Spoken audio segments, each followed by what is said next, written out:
Hi, I'm Sam Thurgood and welcome to my 2-minute parsha from the new shul. In this week's Sidra of Emor, we have the mitzvah of Kiddush Hashem, sanctifying Hashem's name, which Rabbi Hanan Porat points out can be done in 3 different ways. There's the most extreme scenario in which we are called upon to give our lives for Hashem.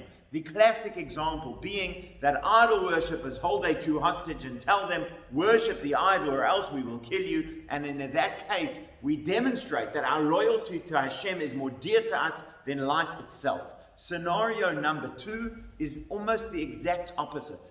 The private and, so to speak, mundane sanctification of Hashem's name in your own personal life.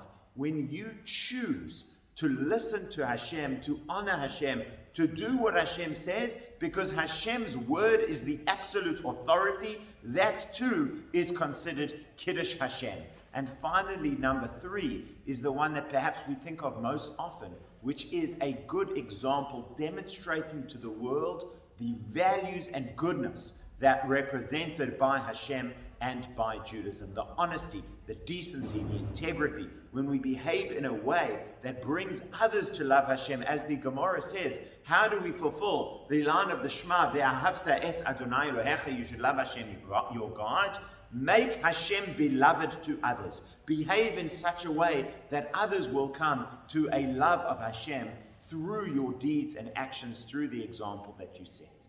And every single one of those, even the most extreme example, are things that we can and must bring into our everyday lives. As the saying goes, it's all well and good to have something to die for, but if you have something that you're willing to die for, then that is something you should be willing to live for.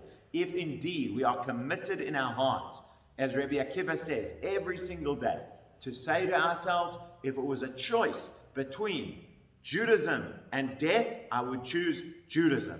That is something that is more precious to us than life itself. That is not only to be considered at the moment of choice, which, please God, none of us should ever have. But when we think about that every single day, it gives us a new focus. The second way, when we act not because it's out of habit, it's the way we've been doing it, this is the way that I'm used to, but out of a conviction and a knowledge that Hashem is the master of the world.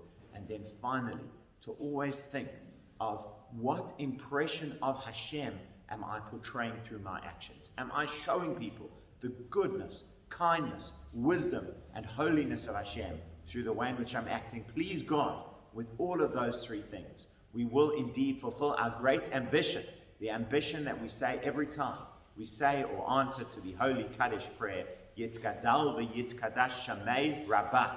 May Hashem's name be made great and be made holy in the world. I wish you all a Shabbat Shalom.